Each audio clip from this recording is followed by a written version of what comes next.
Décision de la SNCF de supprimer le train de fret Perpignan-Rungis. Au-delà de l'enjeu économique, ce sujet porte un vrai enjeu environnemental.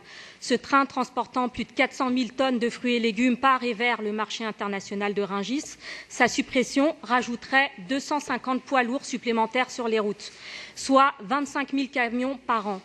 Quand on sait que le transport est l'un des secteurs dont les émissions de CO2 continuent d'augmenter depuis 2015, ce qui n'est pas compatible avec nos impératifs écologiques de réduction des pollutions de l'air, et que le fret ferroviaire est l'une des solutions à favoriser afin de limiter le transport routier, qui est autant une nécessité écologique que sanitaire.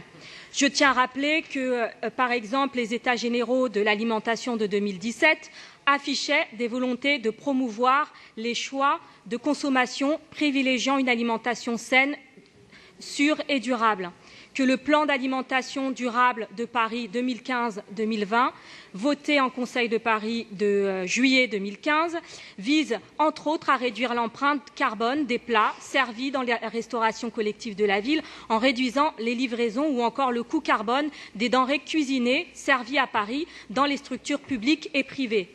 Et que la suppression de ce train de fret est donc en contradiction avec toutes les politiques environnementales en matière de transport et d'alimentation durable.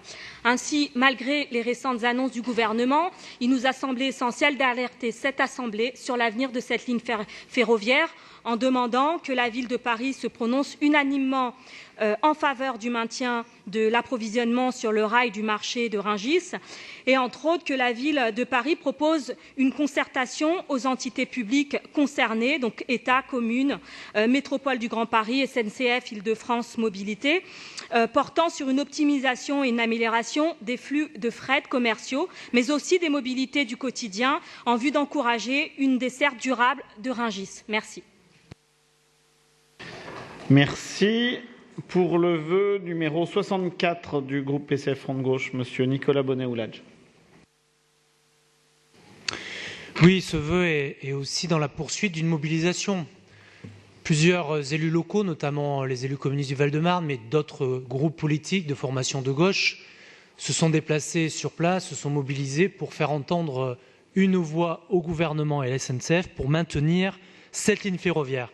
D'ailleurs, abandonner cette ligne ferroviaire est à la fois un non-sens écologique et économique.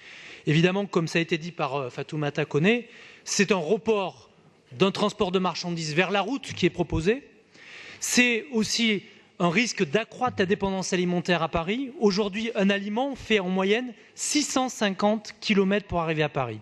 Et la fin de la livraison ferroviaire menace les producteurs locaux.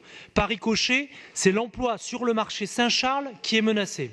Enfin, c'est un non-sens économique parce qu'il s'avère que le transport ferroviaire des marchandises est moins coûteux que le transport routier. Un seul wagon de fret sur un trajet Perpignan-Rungis coûte en moyenne 400 € de moins qu'un trajet en camion. C'est encore une fois la preuve que c'est la route qui gagne dans le rapport de force au mépris des impératifs environnementaux.